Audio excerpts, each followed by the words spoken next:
వైజాగ్లోని Google data సెంటర్పై పిల్ దాఖలైంది.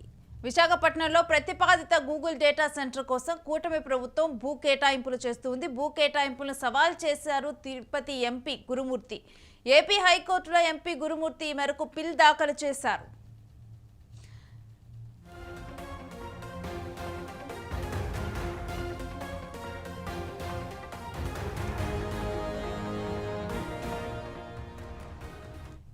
ఇక ఈ అంశం గురించిన డీటెయిల్స్ మా ప్రతినిధి భరత్ అడిగి తెలుసుకుందాం.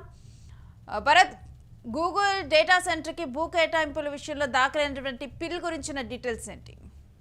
ఏదైతే విశాఖలో అత్యంత ప్రతిష్టాత్మకంగా రాష్ట్ర ప్రభుత్వం గూగుల్ డేటా సెంటర్ తీసుకురావడం అంటూ జరిగింది. కూటమి ప్రభుత్వం తీసుకొచ్చినటువంటి గూగుల్ డేటా సెంటర్ కి సంబంధించినంత వరకు భూ కేటాయింపులపై అయితే మాత్రం తిరుపతి ఎంపీ ఎవరైతే ఉన్నారో ఆయన పిల్లు హైకోర్టులో దాఖలు చేసినటువంటి పరిస్థితి కనిపిస్తా ఉంది. మరి ముఖ్యంగా పిల్లు దాఖలానికి ప్రధాన కారణం ఏదైతే గూగుల్ డేటా సెంటర్ కేటాయించేటటువంటి భూములకు సంబంధించిన అంశానికి సంబంధించినంత వరకు కూడా హైకోర్టులో మధ్యలో గురుమూర్తి ఈ పిల్లు దాఖలు చేసినటువంటి పరిస్థితి కనిపిస్తా ఉంది. ఏదైతే ప్రపంచ స్థాయి పెట్టుబడులు ఆకర్షించడానికి, ఉద్యోగులు సృష్టించడానికి ఏపీ ప్రభుత్వం ప్రయత్నం చేస్తున్నటువంటి సమయంలో ఇటువంటి పిల్లు దాఖలైనటువంటి సిచ్యువేషన్. అయితే మరి ముఖ్యంగా బిల్లుకు సంబంధించినంత వరకు కూడా భూ కేటాయింపుల అంశం, ఎందుకంటే సింహాచల భూములకు సంబంధించి కానీ అటువైపు భూ కేటాయింపులకు సంబంధించి ఎలా కేటాయించారో ఆ కేటాయింపులకు సంబంధించినంత వరకు అవకతవకలు ఉన్నాయంటూ కూడాను దానిపైన ఏదైతే బిల్ దాఖలైనట్టుగా సమాచారం ఉంటుంది. దీనికి సంబంధించినంత వరకు కూడా హైకోర్టు కీలక నిర్ణయాలు తీసుకోవాల్సినటువంటి పరిస్థితి కనిపిస్తా ఉంది, బెంచ్ మీదకి వచ్చినటువంటి పరిస్థితి.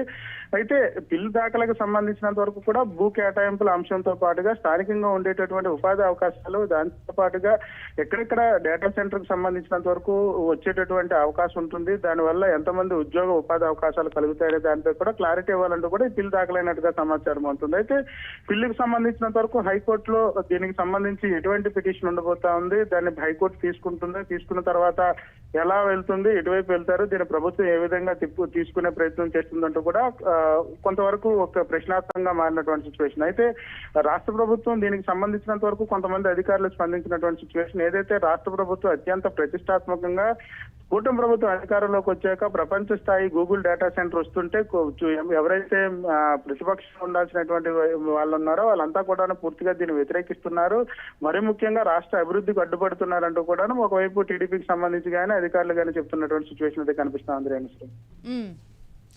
Right, stay with us Bharat, మీ దగ్గర నుంచి మరిన్ని అప్డేట్స్ తీసుకుంటాం. ఇక వైజాగ్లో ఇప్పుడు గూగుల్ సెంటర్ విషయంలో కూడా, గూగుల్ డేటా సెంటర్ విషయంలో కూడా ఏపీ హైకోర్టులో ఎంపీ గురుమూర్తి పిల్ దాఖలు చేయడం జరిగింది. ఇక ఈ కేసు తొందరలోనే వాదనకు రానున్నట్లుగా తెలుస్తుంది. ఈ పిటిషన్కి సంబంధించిన డీటెయిల్స్ కూడా మనం చూస్తూ ఉన్నాము.